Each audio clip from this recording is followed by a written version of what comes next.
जय श्री कृष्णा मेरे प्यारे मित्रों। आज एक पुनः आप सभी के सामने एक ज्ञानवर्धक और एक बड़े ही प्रेरणादायक कहानी लेकर हाजिर हुए हैं। प्रिय मित्रों, आज की जो कहानी है वह कहानी एक स्त्री के चरित्र को बयां करती है। इसलिए आज के इस कहानी को आप लोग पूरा अवश्य सुनिएगा। प्रिय मित्रों, जो स्त्री ये चार काम अपने पति से छुपाकर करती है वह स्त्री 100% चरित्रहीन होती है। तो प्रिय मित्रों, आज की जो कहानी है ये कहानी बड़ी ही ज्ञानवर्धक और प्रेरणादायक है।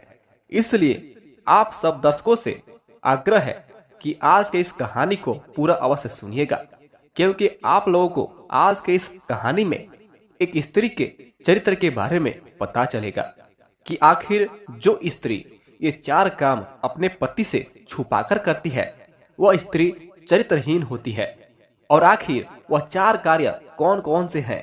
तो प्रिय मित्रों, आज की जो ये चार कार्य है इन चार कार्यों को हम आप सभी को एक कहानी के माध्यम से बताएंगे। तो आप सभी इस कहानी को ध्यान से पूरा अवश्य सुनिएगा। और अगर आप सभी प्रिय मित्र इस चैनल पर पहली बार आए हैं तो चैनल को सब्सक्राइब जरूर कर दीजिएगा, साथ ही बेल आइकॉन को दबा दीजिएगा ताकि हमारी आने वाली हर एक वीडियो आपको समय समय पर प्राप्त हो सके। तो प्रिय मित्रों, जो स्त्री ये चार काम अपने पति से छुपाकर करती है वह स्त्री चरित्रहीन होती है।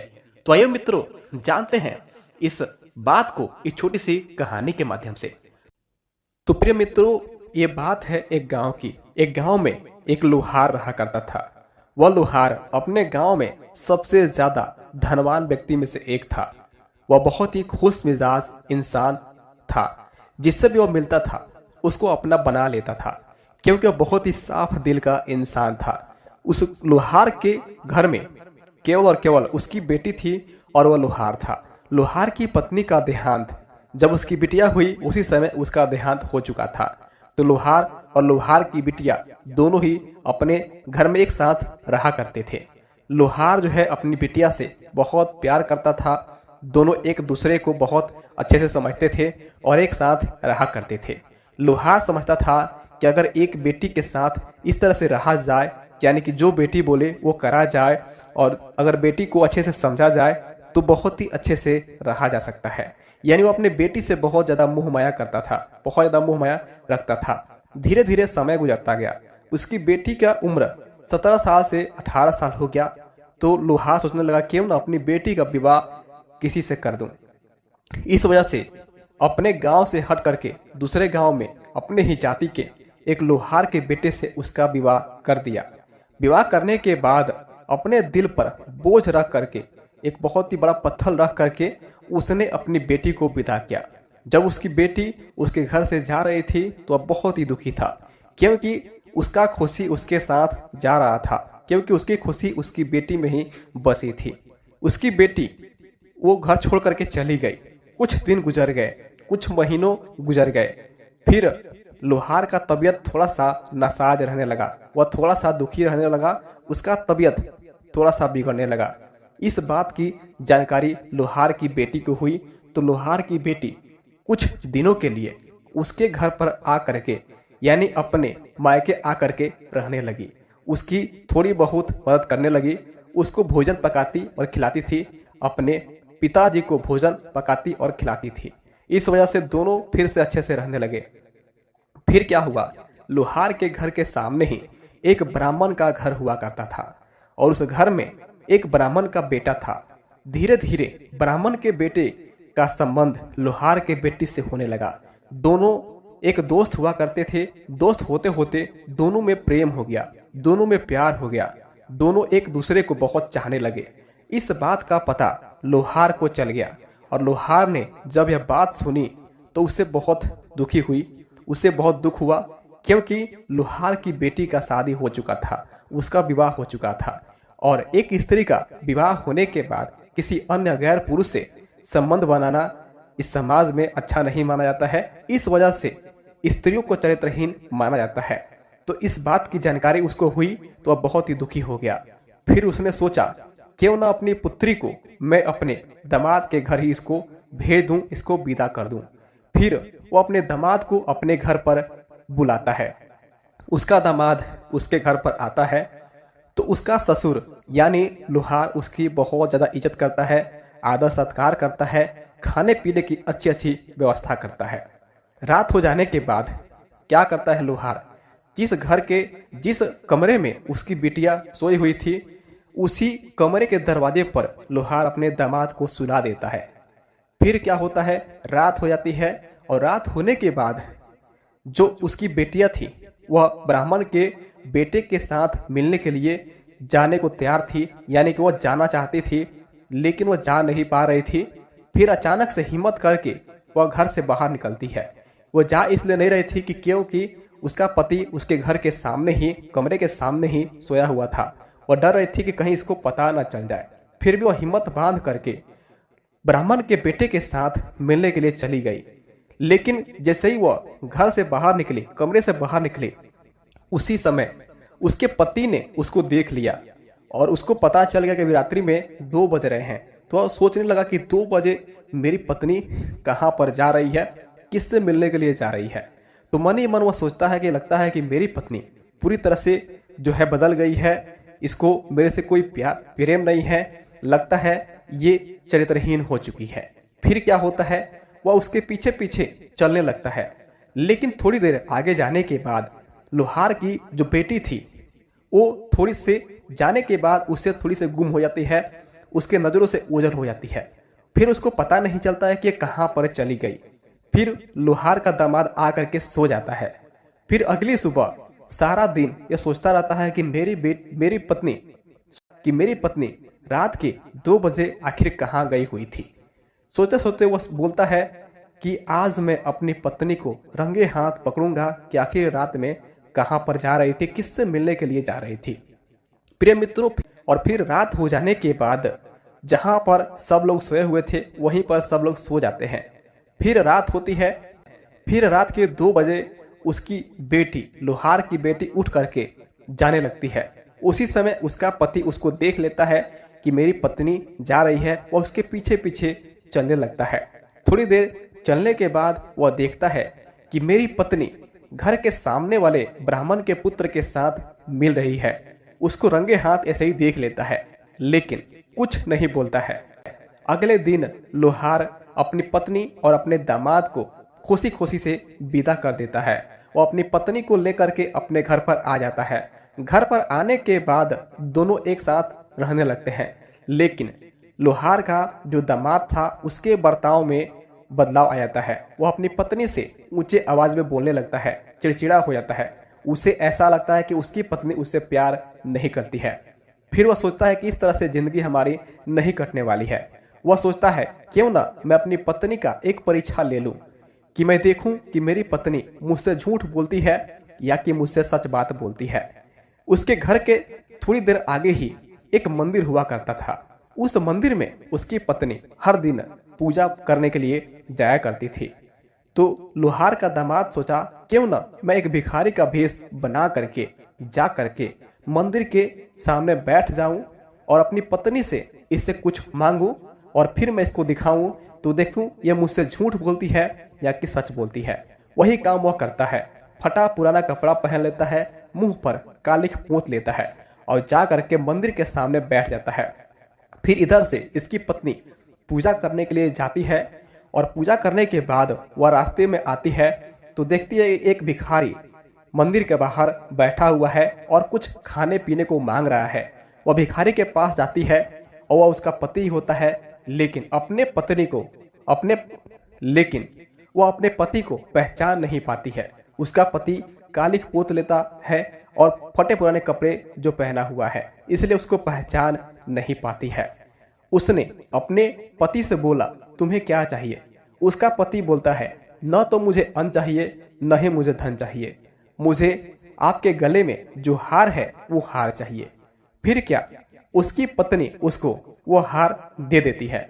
हार देने के बाद उसकी पत्नी घर पर चली आती है और घर पर आने के बाद उसका पति क्या करता है, थोड़ी देर बाहर रहता है, फिर अपने कपड़े बदलता है, मुंह को अच्छे से धो लेता है और धोने के बाद वह घर में प्रवेश करता है और प्रवेश करने के बाद जा करके अपनी पति से बोलता है, जा करके अपने पत्नी से बोलता है कि तुम्हारे गले में जो हार था, जो मैंने दिया था, वो कहाँ पर है। तो उसकी पत्नी बोलती है कि ये मिल नहीं रहा है, मैं काम कर रही हूँ 2 दिनों से, तो लगता है ये कहीं पर नीचे गिर गया है और मिल नहीं रहा है। यानी उसने अपने पति से झूठ बोल दिया। तो जब उसको पता चलता है, लोहार के दामाद को पता चलता है कि मेरी पत्नी मुझसे झूठ बोल रही है, तो उससे बहुत दुख होता है। दुख होता है तो वो अपनी पत्नी से इस बात को बताता नहीं है। फिर क्या करता है, अचानक से अपने पॉकेट में हाथ डालता है और उसका हार बाहर निकालता है और अपनी पत्नी को दिखाता है, ये देखो, ये तुम्हारा ये हार तो नहीं है। उसकी पत्नी उस हार को देख करके बिल्कुल अचंभा में खा जाती है। उसको लगता है किसके पास ये हार आया कैसे। उसका मुंह पूरी तरह से उतर जाता है और मन ही मन सोचती है आखिर इसके पास ये हार आया कैसे। तो उसका पति बताता है, देखो, मुझे तुम्हारे बारे में सब कुछ पता है पहले से, लेकिन मैं तुम्हारी परीक्षा ले रहा था कि तुम मुझसे झूठ बोलती हो कि नहीं बोलती हो। लेकिन तुमने मुझसे झूठ बोला, ये मुझे अच्छा नहीं लगा। फिर क्या, फिर दोनों साथ में रहने लगते हैं जैसे तैसे। फिर अचानक से जो लोहार की बिटिया थी उसको उस ब्राह्मण का याद आने लगा और ब्राह्मण को लोहार की बिटिया की याद आने लगी। वो दोनों आपस में मिलना चाहते थे। उन्होंने एक दूसरे को कई महीनों से देखा नहीं था। तो जो ब्राह्मण का पुत्र था वह सोचने लगा कि कैसे मैं इस लोहार की बिटिया से मिलूं। फिर उसने साधु का भेष बना लिया और जिस गांव में लोहार की बिटिया का विवाह हुआ था उस गांव में जा करके वह एक कुएं के पास बैठ जाता है और सोचता है कि मैं यहाँ पर बैठूंगा तो मेरी प्रेमिका यहाँ पर आएगी और मेरे को पहचान लेगी। यानी कि लोहार की बेटी आएगी और मेरे को पहचान लेगी और मेरे को अपने घर ले जाएगी और फिर मेरे को अपने घर ले जा करके मुझसे बातें करेंगी।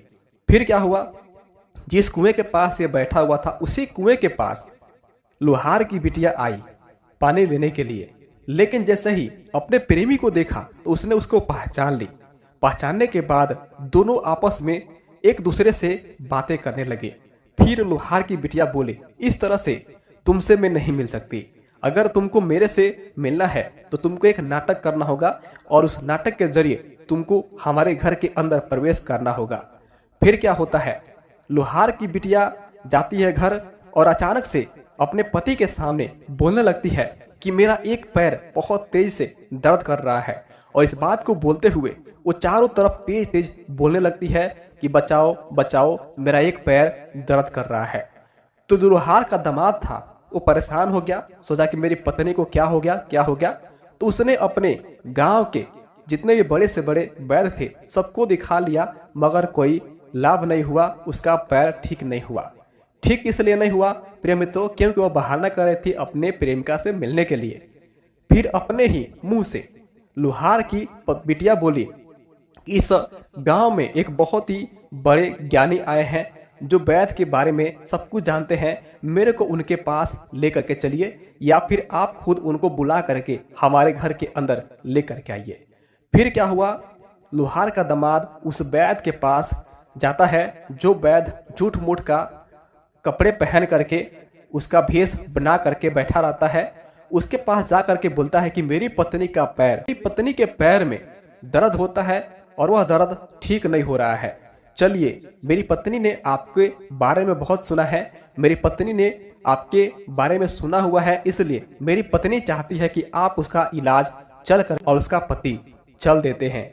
चलने के बाद जब दोनों घर पर आते हैं तो घर पर आने के बाद घर के बाहर ही उसका पति उसको रोक लेता है और अपनी पत्नी को घर के बाहर ले जाता है और अपनी पत्नी को बोलता है कि ये साधु यही तो नहीं है।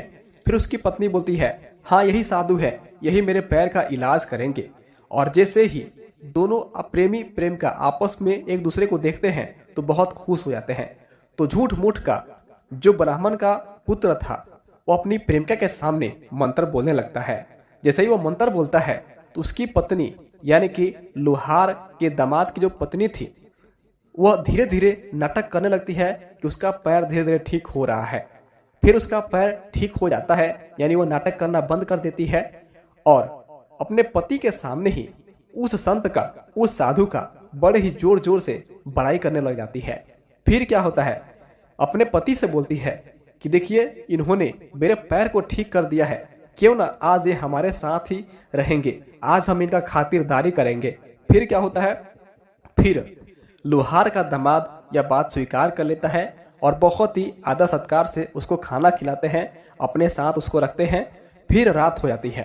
रात हो जाने के बाद अचानक से पति देखता है उसकी पत्नी घर से बाहर, अपने कमरे से बाहर निकल करके उस साधु जहां पर सोया हुआ था वहां पर जा करके उसके कमरे में घुस रही है। इस बात का पता चलते ही उसका पति निकल करके जा करके देखता है तो दोनों आपस में प्रेमी प्रेमिका थे। यानी कि लोहार के घर के सामने जो पुत्र था वह पुत्र का चेहरा इसके सामने आ जाता है। तो इस बात को जान करके वह बहुत दुखी होता है, सोचता है कि मैंने अपनी पत्नी के लिए इतना सब कुछ किया लेकिन मेरी पत्नी मेरी आज तक नहीं हुई। इस बात को जानकर तो प्रिय मित्रों, इस कहानी से 4 ऐसी बातें निकल के आई हैं जो इन 4 बातों से हम इस बात का पता कर सकते हैं कि आखिर ये 4 काम करने वाली स्त्रियां चरित्रहीन होती है। और इस 4 बातों से हम चरित्रहीन स्त्री को अच्छे से पहचान सकते हैं। तो प्रिय मित्रों, पहला काम होता है जो स्त्री विवाह होने के बाद अपने पति के अलावा किसी गैर पुरुष के साथ संबंध बनाती है तो स्त्री 100% चरित्रहीन स्त्री होती है, क्योंकि वह स्त्री अपने पति की मृत्यु को हंसते हंसते देख सकती है, सहन कर सकती है, और वह स्त्री अपने पति का कोई सम्मान आदर नहीं करती, इसलिए वह स्त्री चरित्रहीन होती है। प्रिय मित्रों, दूसरा काम जो स्त्री अपने पति से बात बात पे झूठ बोलती है या फिर झूठे वादे करती है, झूठे तसल्ली देती है, वह स्त्री भी 100% चरित्रहीन होती है, क्योंकि जो स्त्री अपने पति से कदम कदम पे झूठ बोलती है वह स्त्री अपने पति के साथ कभी भी धोखा दे सकती है। प्रिय मित्रों, फिर तीसरा काम जो स्त्री अपने ही पति के सामने किसी गैर पुरुष की बड़ाई करती है या अन्य पुरुष के बारे में अच्छी वार्तालाप करती है वह स्त्री भी चरित्रहीन होती है। प्रिय दर्शकों, चौथा काम जो स्त्री अपने पति का नाम लेकर बोलती है या फिर जो स्त्री अपने पति के कही हुई बात को अमल नहीं करती है, अपने पति की कही हुई बात को अमान्य करती है, वह स्त्री भी 100% चरित्रहीन होती है।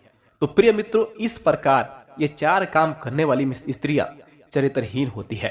तो प्रिय मित्रों, उम्मीद करते हैं कि आप इस कहानी को अच्छे से समझ पाए होंगे और इस कहानी से आप सभी दर्शकों को इस बात का पता चल गया होगा कि आखिर ये 4 काम करने वाली स्त्रियां चरित्रहीन होती है।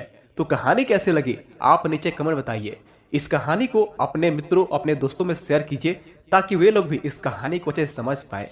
और इस तरह की और कहानी सुनने के लिए हमारे चैनल को सब्सक्राइब कीजिए, बेल आइकन दबा दीजिए। इस वीडियो को देखने के लिए आप सभी का, इस कहानी को सुनने के लिए आप सभी का तहे दिल से बहुत बहुत धन्यवाद। नमस्कार प्रिय मित्रों।